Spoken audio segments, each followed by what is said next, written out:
Primero mi felicitación a nuestras fuerzas militares, a los hombres en el terreno, de ejército, de infantería de marina, de la Fuerza Aérea Colombiana, a nuestros comandantes.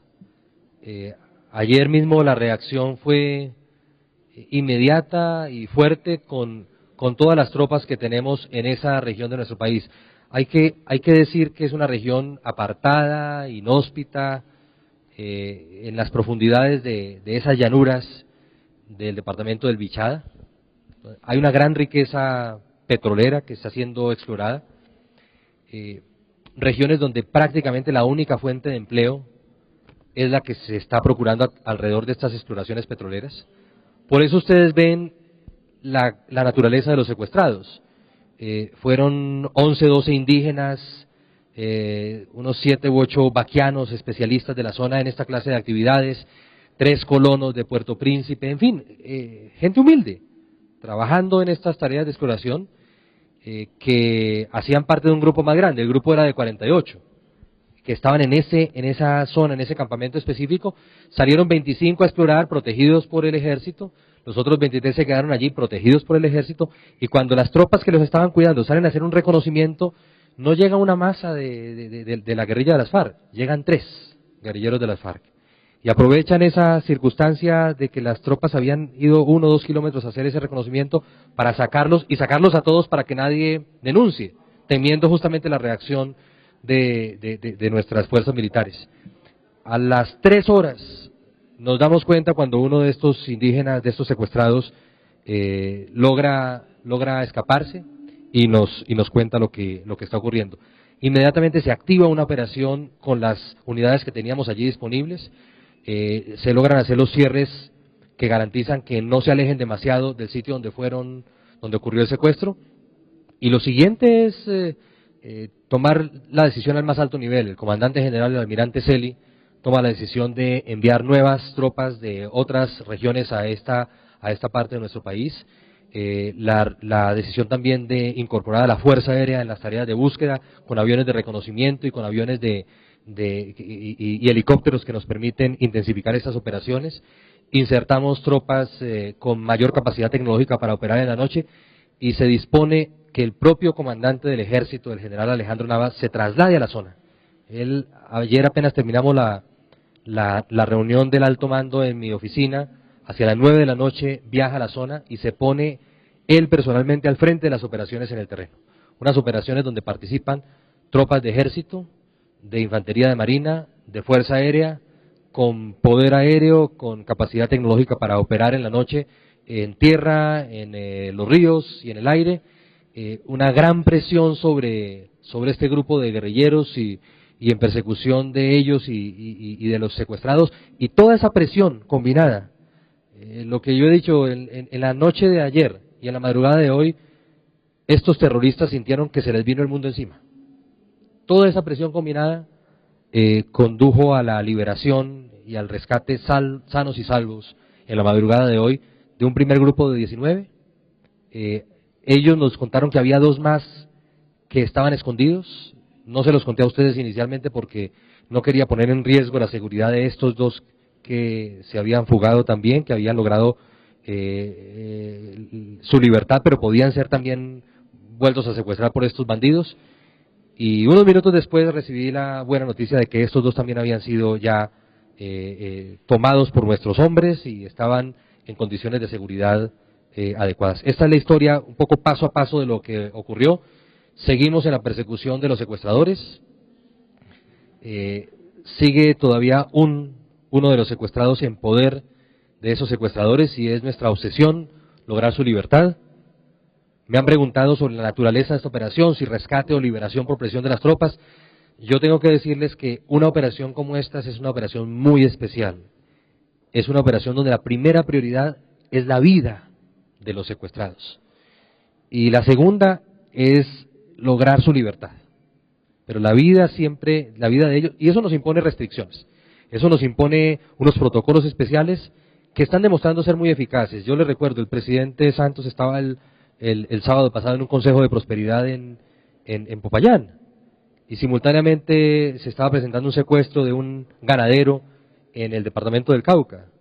Se activó todo este protocolo, fuimos tras los secuestradores, lo internaron en las montañas del Cauca y horas después logramos la liberación por esta gran presión de nuestras fuerzas militares. Cada vez son más escasos los secuestros en Colombia y cada vez los secuestros que se presentan terminan en rescates o en liberación por presión de las tropas, con lo que estamos haciendo que el secuestro en Colombia sea inviable, que Colombia no sea un territorio propicio para el secuestro y que reaccionemos con toda contundencia como lo hemos hecho en el día de hoy para darle esta buena noticia a las familias de estos 22 compatriotas secuestrados por las FARC. Didier Chica de Caracol. Ministro, buenos días a todos. ¿Cómo es ese lugar donde ocurrieron los hechos? ¿Cómo es el terreno? ¿Es montañoso? ¿Es plano? ¿Ellos todo el tiempo estuvieron caminando? ¿O qué hicieron los secuestradores una vez los tenían? Y otra pregunta, en total, ¿cuántos hombres participaron en esa operación? Es montañoso, no, es plano, es llanura, con muchas trochas, con vías de penetración o trochas por tierra, pero también autopistas fluviales que permiten tanto la operación de los terroristas como la reacción de nuestras tropas.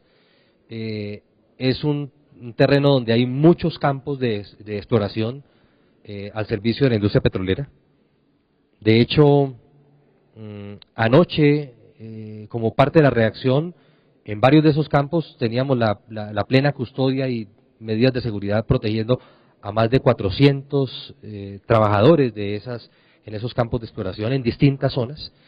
Es una zona donde un campo dista de otro 8 o 10 kilómetros, entonces ustedes se pueden imaginar las complejidades de esta tarea de protección a estas actividades de exploración, pero aún así, allí en esa zona inhóspita y alejada del territorio nacional, estamos garantizando la seguridad y una reacción que, repito, agradezco a nuestros héroes de las fuerzas militares y a la diestra conducción del almirante Celi como comandante general de las fuerzas militares desde Bogotá y al general Navas allí en el terreno. Pero también tengo que agradecer a la Fuerza Aérea Colombiana que en la noche les hizo la vida imposible a esos terroristas con todas clases de dispositivos aéreos que permitieron aumentar la presión y garantizar ese buen resultado. Carlos Barragán. Ministro, dos preguntas. ¿Quién es ese secuestrado que falta por rescatar o liberar? E indudablemente se le va a venir la opinión pública diciéndole seguramente esta frase: ¿cómo es posible que 3 guerrilleros lleguen a un campamento que estaba custodiado por el ejército? Bueno, Carlos, así como esta mañana no quise revelar detalles de los 3 que nos faltaban, no quiero hacerlo ahora del que nos falta. Lo que quiero decir es que la naturaleza del grupo de secuestrados es la que he descrito: indígenas de la zona, colonos de la zona, algunos vaquianos de la zona, trabajadores humildes, ganándose la vida en una región donde no hay muchas otras fuentes de trabajo, y atacados por las FARC como en una clara violación del derecho internacional humanitario. Yo denuncio a las FARC como las principales violadoras de derechos humanos en nuestro país, las principales responsables de la crisis humanitaria que por décadas hemos sufrido en Colombia. Las FARC son las principales responsables de esas atrocidades y los colombianos estamos empeñados en enfrentarlas con todo vigor.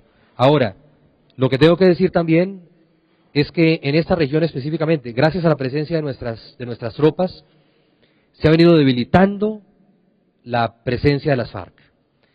Una noticia para compartir con ustedes es que ayer mismo, a las 2 de la tarde, muy cerca de este sitio donde se presentó este secuestro, en una inspección de policía del municipio de Cumaribo, 3 miembros del Frente 16 de las FARC, encuadrillados, se desmovilizaron y nos entregaron 4 armas largas y cuantiosa munición, en esa misma zona. Ustedes pueden imaginar lo que está pasando allá. O sea, unas FARC desmoralizadas, en donde varios de sus miembros se están desmovilizando como ayer, entregando armas largas, y simultáneamente, seguramente en una acción desesperada, que solamente la podían hacer de esa manera. O sea, imagínense ustedes, no podía llegar en masa, porque seguramente habrían sido detectados. Llegan 2, 3 unidades pequeñas y se llevan a todo mundo para que no haya nadie que los delate, porque creen que de esa manera pueden ponerse más allá del alcance de nuestras fuerzas militares. Pero no fue así. Creo que lo que podemos contar ahora a los colombianos es que esta ha sido una historia de horror y que está terminando con un final feliz, con una gran reacción vigorosa, con una demostración nuevamente de profesionalismo, de destreza, de heroísmo, de compromiso y de capacidad de nuestras fuerzas militares para inspirar toda la confianza en los compatriotas de que podemos seguir teniendo fe en la causa que estamos luchando y en nuestras fuerzas militares y de policía. Última pregunta de Oscar Murcia. Señor ministro, buenos días. La pregunta mía tiene que ver con los resultados de esta mesa que se reunió hoy aquí, el tema de seguridad, defensores de derechos humanos, que ha sido tan polémico para Colombia, Europa, Estados Unidos, tratados de libre comercio. ¿Qué se va a hacer en ese tema? Gracias. Mire, el compromiso absoluto del gobierno del presidente Santos, del Ministerio de Defensa, de la Fuerza Pública, con el respeto por los derechos humanos, por el derecho internacional humanitario. Lo que le estamos contando aquí a la comunidad de derechos humanos es que en Colombia no tenemos condiciones uniformes de seguridad en todo el país. Hay condiciones en algunas partes donde estamos confrontando reciamente a estos grupos armados ilegales, a estos grupos narcoterroristas, y donde la población ha sido víctima durante muchos años de atrocidades por parte de las FARC y ahora por parte de bandas criminales y por parte del ELN. Y nuestra obligación es enfrentar esas estructuras, neutralizarlas, capturar o neutralizar los objetivos de alto valor y también proteger a la población. Y protegerlas con la acción integral de nuestra fuerza pública, en otras zonas protegerla con la política de consolidación, llevar los beneficios del Estado y garantizar que entonces la gente, indígenas, comunidades afrodescendientes, campesinas, en esas regiones de Colombia puedan gozar de las condiciones mínimas de seguridad para poder ejercer sus libertades, para que no entren en una espiral de violencia, de desconfianza frente a la institucionalidad democrática, de rechazo incluso a la presencia del Estado por intimidación de estos grupos armados ilegales, sino que confíen en la fuerza pública. Allí en Bichada tenemos parte de esa confrontación. Allí nos estamos jugando la confianza de la gente. Por eso era tan importante responder con toda energía y con toda eficacia al desafío arrogante y delirante del día de ayer por parte de estos secuestradores y narcoterroristas de las FARC.